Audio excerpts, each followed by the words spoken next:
Hi there. It's Monday, and today is the start of a wonderful week called Layoff Week. We're going to be talking about the causes and some of the effects of the massive wave of tech layoffs that had happened in 2023 and in 2024. So today, I want to go into some reasons why I believe the layoff happened from my research and from what I've noticed. So reason number one, if we think about during the pandemic, basically 2020 to 2022 or 2023, there was a huge rise in online services because many of us were stuck at home. And by online services, I mean having things delivered to your house, streaming platforms, internet services, things that you can do at home or to bring things to you at home. Because of this massive rise, companies, for instance, like Microsoft, had to hire a huge number of people to make sure that their Teams was working well. If you used Microsoft Teams in early 2020, it was horrible. It just kept freezing, and Zoom was a little bit better, but both of these companies had to do massive hiring waves in order to increase the reliability and, in Zoom's case, the security of their services. So that's reason number one, that all these companies ramped up their staff.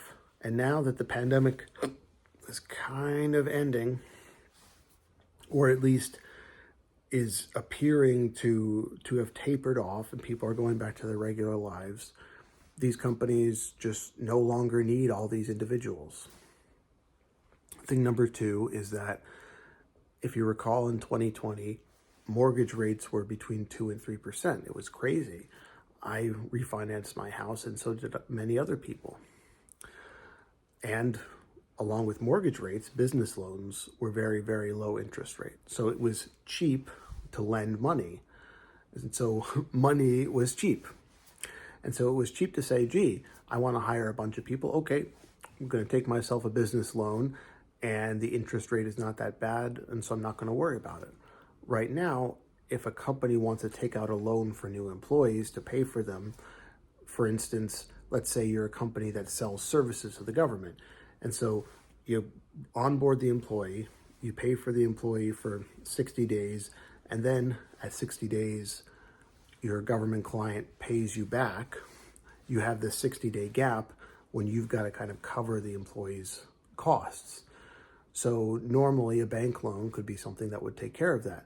But in this case, because loans are so expensive, companies aren't really willing to spend the money on those loans. And therefore, if they need to bring on more people, they've got to cut back in other ways, or they've got to do it through revenue.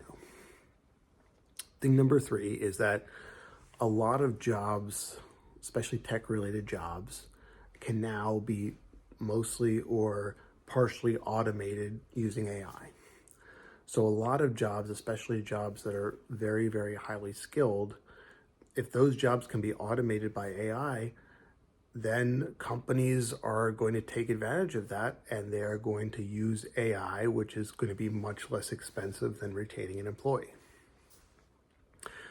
So to recap, thing number one, all the companies that had these pandemic-related services that dealt with online products and online services and online delivery and things like that, they have a sharp decline in their revenue because the pandemic is not forcing people to use their services as much.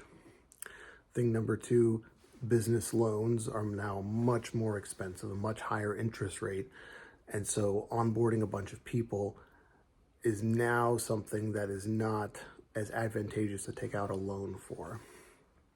Thing number three is that AI is taking over some kind of job aspects that people used to do. So in tech companies, if a person used to do a certain task, but AI can do it, tech companies are going to use AI because it's a lot less expensive than hiring an employee. What do you think about my causes for the mass layoffs? Let me know in the comments. Thanks for watching.